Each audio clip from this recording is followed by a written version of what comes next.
following episode of the 5 Question Project is a Centerville, Washington history production. This episode is brought to you by the following platinum sponsors. We'd also like to thank the following gold sponsors for their generous donations. (1956). We choose to go to the moon in this decade.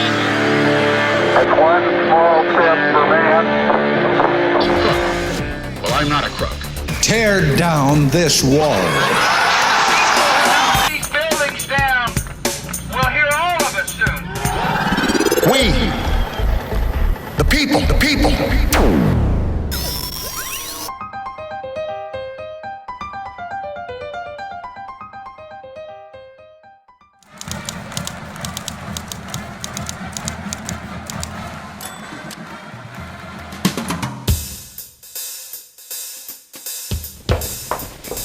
Whoa, no running. Sorry. Welcome to the Centerville 5 Question Project. I'm Danielle. And I'm Elise. And we are your co-hosts for these next 5 episodes as we cover 70 years of Centerville. Speaking of, what year did you graduate? Nope, what year will you graduate? 2025. What about you? I graduated in 2018. You're old. It's so cool to be standing in Centerville's very first high school. This is not Centerville's first high school. It isn't? No. This is Centerville's first school. Where'd you get the taco? From here. Elise, you know this place has been closed. Never mind. Oh. Let us jump into the past 70 years of high school life in Centerville. Huh.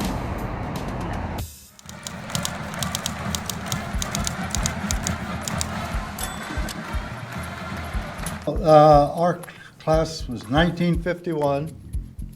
We had a total of 17. It was 1952, 25 in my class.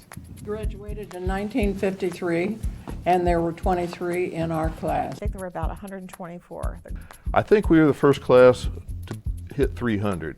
I believe our class was between 300 and 400. It's just over 700. A little bit above 660. Well, about 500 plus. 657. Oh, not the exact number, but maybe around like 700-ish. Yeah, I was trying to figure out the class size on Google. I don't know it.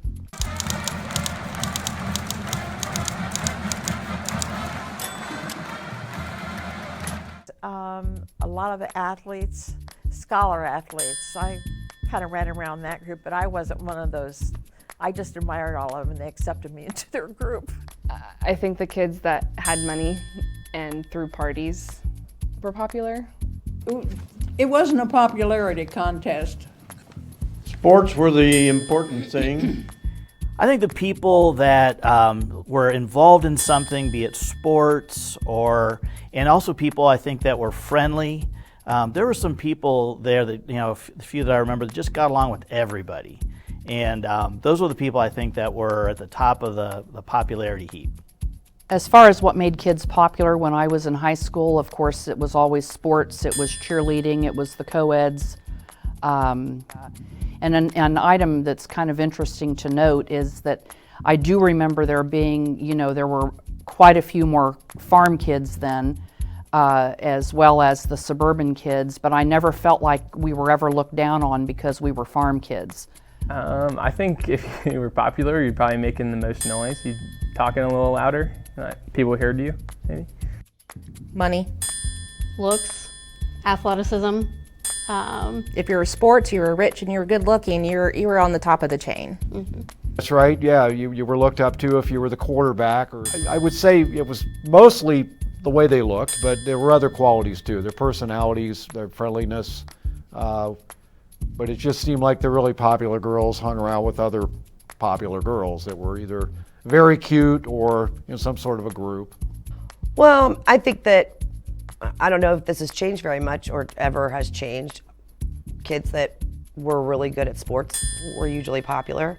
The funny kids, the class clown, that always my personal favorite. We're usually pretty popular. But I really felt like, at least in my class, if you were really nice, you were really popular, and you were really well liked by a lot of people. I guess being an athlete helped. I wouldn't consider myself popular. Some of my reunions I was referred to as just having a good sense of humor. It was interesting. In high school I was kind of a floater between groups. So I kind of categorized popularity in different ways. So popularity, there was like really good musicians in the band, and there was almost like popular people within the band. There was cheerleaders that were popular, and then of course sports and everything else. And there were some stars. We had AJ Hawk in our class, and several other, Kevin Nugent. There were great athletes in our class, and so that certainly helps. Popularity, I think, had a lot to do with if you were a high-profile athlete, there were probably looks. Some girls just looked more, grown up and older than they probably were, and so that would, catch somebody's eye. Well, I would say that the better-looking students might have had a better social circle, so to speak, but it wasn't as cliquey as you might see like on TV shows where there's popularity at the high school. It wasn't that bad, I didn't think.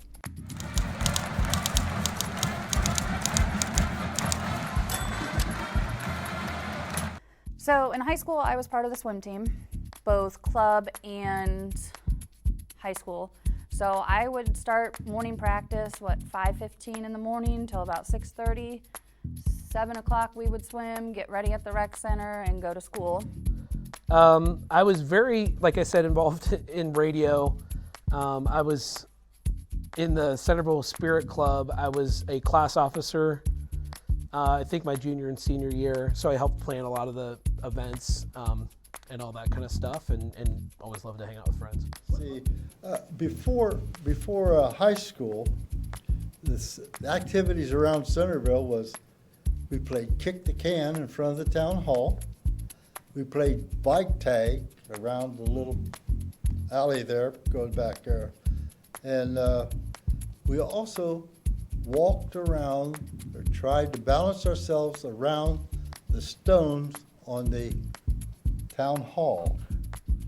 During season football, I played in the orchestra in the winter months. But the only reason I played football, first of all, my brother played football and was a good football player. I didn't want to wear a band uniform. I didn't want to be caught dead in a band uniform. I thought they looked goofy, and hope Mr. Pfeiffer's not hearing that. I heard it. We played ball in 48 right in front of Greg's house. But then that was also the little shop across the street from Greg's. Deckers. Kleckner's. No. Kleckner's. Bill Kleckner. Kleckner and that's right next to the ice cream store now. It's a little barber shop. But juggled working a job at Panera and also football. And then obviously once football started in the summer, I had to step back from the Panera job. But at one point I was not getting home until 10 o'clock at night, kind of thing, and then going to school the next day. Usually at school with some kind of activity that was happening. I played sports, so usually a practice, and in off sports seasons, I always was involved in some kind of club or something that was happening right after school. For me, band was all-encompassing, like all season, all year. You had some sort of band activity. Then after school, you hang out with your band friends, and you either stayed in the orchestra room and played with your instruments, or you guys would go out to go eat. We'd go to Noble Romans and torture the poor Noble Romans people, and it was a lot of fun. Say we spent more time walking around the track at Centerville football games than actually sitting in the bleachers and paying attention to the game. Although we could glance up at the scoreboard and see what was going on, but it was more of a social event too. I would say in high school, particularly on the weekends, we would hang out at the park and maybe get beer. I didn't participate in any after school activities with the high school. I did try out for the baseball team once, but unfortunately didn't make it. But I did play some of the local recreational sports, like say soccer or Washington Township baseball, up until about age 16, so probably stopped around my sophomore year. A lot of the times our activities after school, especially was with my friends, were bowling. We enjoyed doing a lot of bowling at the Centerville Lanes when they were at 48 in Spring Valley. After I met my husband Rick, we were into hot rod cars, so we spent a lot of time. He had a 70 Dart. I had the 69 Mustang. I love sporting events. It was always great to go to football or basketball games. Hockey, since I was on Elkonian, I would take pictures. I'd be there sometimes till 11 o'clock at night at the Kettering Rec Center taking pictures of the hockey team. I love going to sporting events, and there was a lot of spirit. That's really, I think, what got everybody pretty jacked up. Remembering the Northmont, the longest soccer game in history, 2 nights. It took 2 nights to finish. Probably band, and then they had Jikawa was Junior Council on World Affairs. Some of my friends were involved in that. So co-ed is not anything like it is today. There were 80 some of us, girls. It was a kick line. So we kicked like the Rockettes up to here, actually higher than the Rockettes. We did flying splits, which always really amazed the crowd. We had props that we would stand up on and dance on, like wooden blocks or chairs or fences. We did routines. Like I said, it was a precision drill team. And we would stand in front of the band. They would play our music. We weren't part of the band. They didn't play our music great because they didn't like to play our music. But so at halftime, the football games, we always had a routine in which they played the music. We did our precision drill team dance, ended in the splits, marched off.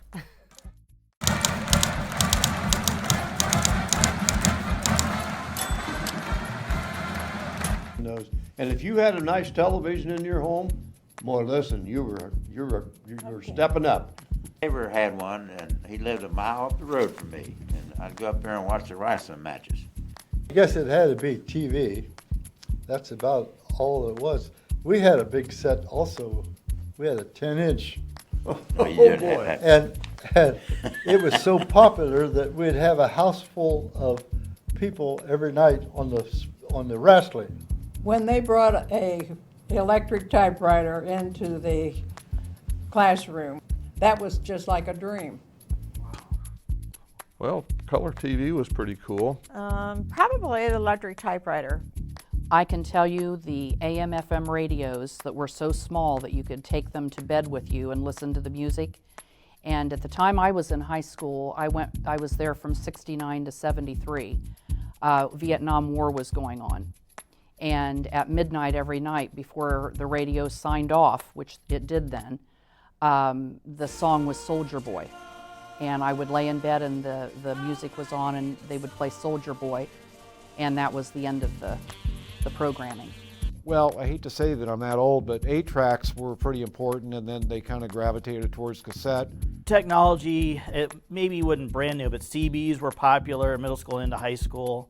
Clock radios. What comes to mind is probably the Walkman. I remember my dad had like a cell phone, like, one of those big, like, wonky things that didn't attach and had the big antenna on it, like a big rubbery looking thing on it. Whew, it had to have been the Sony Walkman. I think that came out maybe a little bit before then. Cell phones. Commodore 64. Honestly, I think cell phones were a little earlier. I would say like a floppy disk, the big square one. And I recall going to computer class, which I think is what we called it, and it was green and gray and DOS, and every assignment that you had, you saved on a big square floppy disk, and you put a label on it and wrote what it was and turned it in and got it back. What I remember in high school is instant messaging and away messages and chat rooms, text messaging on the Nokia phones. Texting was coming out. And so my dad, for whatever reason, my parents, for Christmas, I think my freshman year, got me quote unquote like first version of a smartwatch where I could receive texts. I feel like during my high school years, just the computer in general in the classroom, like if I go all the way back to elementary school, like you rarely ever saw a computer, and then like by the time you get to high school, it was like every classroom has access to a computer. I don't think that smartphones came out. I might have been able to get on Facebook on my cell phone.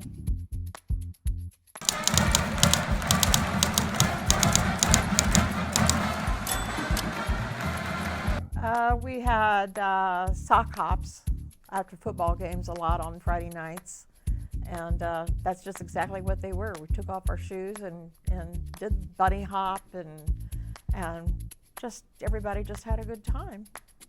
No problems like you find today. It wasn't a lockdown thing. Just seeing your friends, going down to the concession stand and getting, snacks, and it was more of a social event than the football game. Oh, electric. Yeah, It literally was electric. I mean, it had a certain smell. It had the brightness of the lights. Just to be on the field to perform, it was all fantastic. And watching the team, of course, we had, sometimes we always say that football field is actually for band, but the football team was awesome to watch. And then to be able to participate in that through band was just incredible. There was a lot of energy, a lot of pride. Like you said, being out on the field, it was just, you were right there in the moments when the teams were playing, and when Coach Greg was there coaching, they were a family, but there was so much respect. And of course, when you played the big rivals, those were the big games to be at. I always felt like I was part of something really big, from the standpoint of we were good. Being done with the game, rushing into the high school, into the back of Central, getting unco-eded, getting our hair done, getting some of that makeup off, and getting like normal clothes, whatnot, so we could go out and go to friendlies or go to a friend's house or go to a party. So football was all about co-eds, and then we went out after that. What I like and what I remembered about Centerville's class style compared to what my kids do today is that I think everything was 55 minutes long, including lunch, which was great because we had open lunch. You could go out, you could go home. If you had enough time, you could make it back over to home and back, or you went to Cork and Bottle and came back, or you went to Noble Romans, which was a great place to go have lunch. You had the small pizzas and a drink. So if someone had a car, we'd drive over to Noble Romans and do that. And occasionally we even go to there was a Stop and Go near the center of town. Sometimes we'd stop by Stop and Go. The first football team of Centerville was in '47. I was a sophomore. And we had two coaches, one coach and one volunteer coach. We had 4 dummies, tackling dummies. I thought you were talking about football players. We did, and we practiced. We had about 16 guys on the football team first year, and then the second year was a lot better. But out of 3 years that I played, I think we probably won a whole 3. I'd like to elaborate on sports a little bit. In 1953, we were second in state in track. And today, I am the only one remaining of that group that went to state that year. And also in 1952, we beat the #1 team in the state of Ohio. That was Northmont. We beat them 45-42. And that was in 52. The east of where the Stop and Go was. So I'd walk up there after school and get my hair cut. There were only 2 chairs in the barber shop, a Franklin stove in the corner. I think I got to school probably around half past, maybe 20 till. Got to advisory, I think that was 10 minutes, and then 5 minutes to get to class. And sometimes it was tough. I had an East unit and a West unit class, so sometimes it was tough to make the cut. I used to go outside if I was running late, which you can't do today. Breaking news from the class of 1967. They'd like you to hold their beer. Wait a minute. How would you like to walk from here all the way to here in the rain, in the snow, and the cold, and get to class on time. How did they ever do that? Did it even count as a gym credit? It started at, I believe, at about 10 till 8. We started out at the Magzic in the South building, and I think those are middle school and elementary schools now. And when the new building first got built, they called it the East building. And if you happened to have classes over there and Magzic, they provided a shuttle bus if you didn't have a car to get there. And then you get shuttled back to Magzic or South, whichever you started from. But for me, I went to South and Magzic, and school started, I think, somewhere around 7:45, 7:50. We got out around 3, but as a senior, I was in COE, so I worked half a day. I took my classes in the morning and kept my job in the afternoon and continued to work with that job for a couple of years after. I mean, the football players would walk around like pillars, you know, they'd wear their uniform and they'd be, I don't like these questions, Terry. We remember our teacher Boberman kind of grabbing everyone's attention and saying, everyone stop, we need to watch this is different.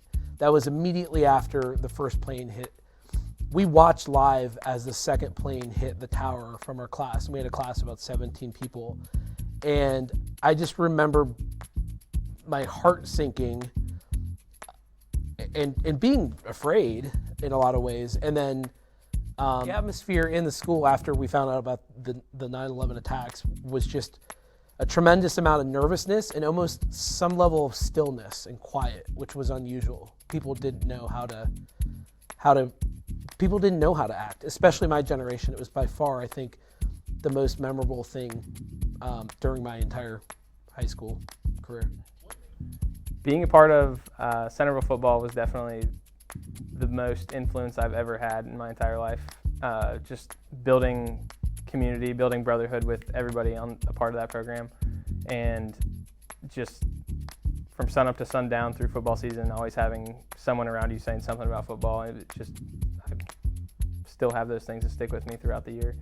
Throughout my entire life, I'm going to have with me. I was a AAA traffic boy.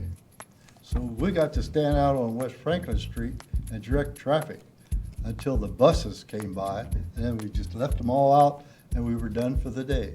So we'd walk back home. We go to the drive-in and put about 6 guys in the trunk and go right on through, see?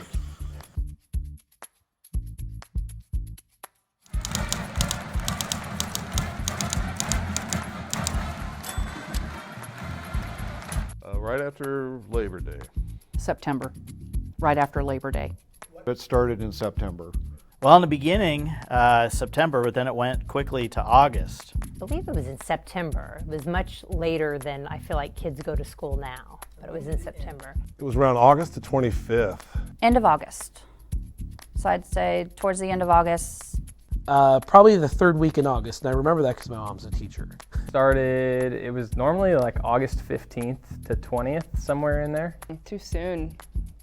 So Elise, what have you learned about Centerville over the past 70 years? What? Sorry, I was watching funny cat videos on TikTok. We'll see you on episode 2 of the 5 Question Project.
We choose to go to the moon in this occasion.